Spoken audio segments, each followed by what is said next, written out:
D'abord, je crois qu'il faut rappeler que dans notre métier, la recherche publique et la recherche privée doivent travailler de concert. C'est-à-dire qu'il n'existe pas d'exemple de médicaments qui aient été créés uniquement dans la recherche publique ou uniquement dans la recherche privée. Il y a toujours en fait une alliance qui se crée à un moment pour la création de valeur et la valeur thérapeutique en particulier pour les patients. Donc ça, c'est un facteur dont nous devons tous tenir compte.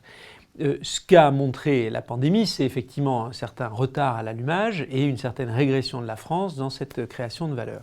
Et nous partageons les constats qui ont été faits par le président de la République, mais nous partageons aussi les espoirs que l'on peut mettre derrière la création de l'Agence d'innovation en santé et beaucoup des échanges qui ont eu lieu aujourd'hui au sein du G5, en particulier avec le ministère de la Recherche, mais aussi avec des représentants du Parlement, qui montrent en fait que tout le monde a intérêt à trouver de nouvelles voies pour mieux travailler ensemble. Et un certain nombre de pistes en fait ont été évoquées. Il y a la piste budgétaire bien sûr, c'est-à-dire donner plus de moyens à la recherche publique.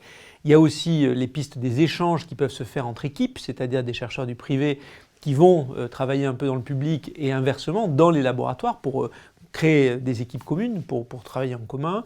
Et puis il y a une troisième piste qui est toute celle qui consiste à fixer des objectifs qui soient des objectifs en fait de création de valeur, c'est-à-dire comment peut-on le plus vite possible amener de la valeur thérapeutique.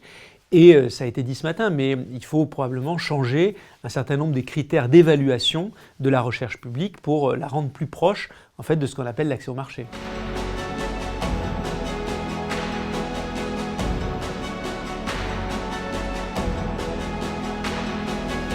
Il y en a sur la table, c'est-à-dire qu'une partie de la défiance est venue dans la façon de calculer par exemple la valeur apportée par les uns et par les autres des équipes, c'est-à-dire ce qu'on va mettre derrière les brevets ou ce qu'on va mettre derrière le transfert de technologie. Ça doit probablement être remis à plat puisque le système actuel en fait a montré que ça ne fonctionne pas.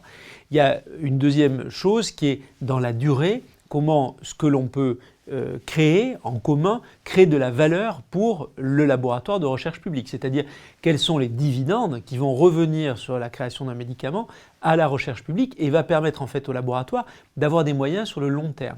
Et je crois que cette notion de durée est très importante puisque en fait une des quelquefois divergences que nous pouvons avoir avec la recherche publique, c'est cette question de la durée. C'est-à-dire combien de temps faut-il pour ? Et ça commence par là. Et en fait, si tout le monde y trouve le même intérêt, c'est-à-dire l'intérêt d'avoir quelque chose qui permet de refinancer derrière la recherche, c'est ça l'objectif, eh bien je pense que nous trouverons sous l'égide de l'Agence d'innovation en santé des moyens d'avoir une meilleure collaboration publique-privée.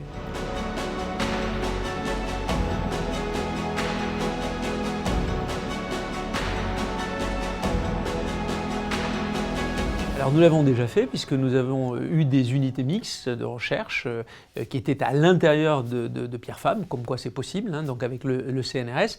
Nous en avons encore une avec Paris 6 qui existe, qui est aussi une unité mixte, qui travaille notamment sur la découverte de nouveaux filtres solaires. Donc oui, nous y sommes prêts et nous le faisons déjà. Ce système doit être probablement amplifié, j'allais dire d'une certaine façon qu'on devrait peut-être se caler sur ce qui existe dans le domaine de l'apprentissage. Alors je ne suis pas en train de dire que les uns sont les apprentis des autres parce que ça pourrait être mal perçu, mais c'est l'image que je vous demande de retenir. En fait, l'apprentissage, c'est aller finir d'apprendre son métier dans la vie réelle. Eh bien ça, je pense que c'est possible. Et des chercheurs du privé vers le public et du public vers le privé. Et si on le concevait comme ça, je pense qu'on serait capable effectivement d'avoir beaucoup plus de ponts et d'alliances entre les types d'équipes.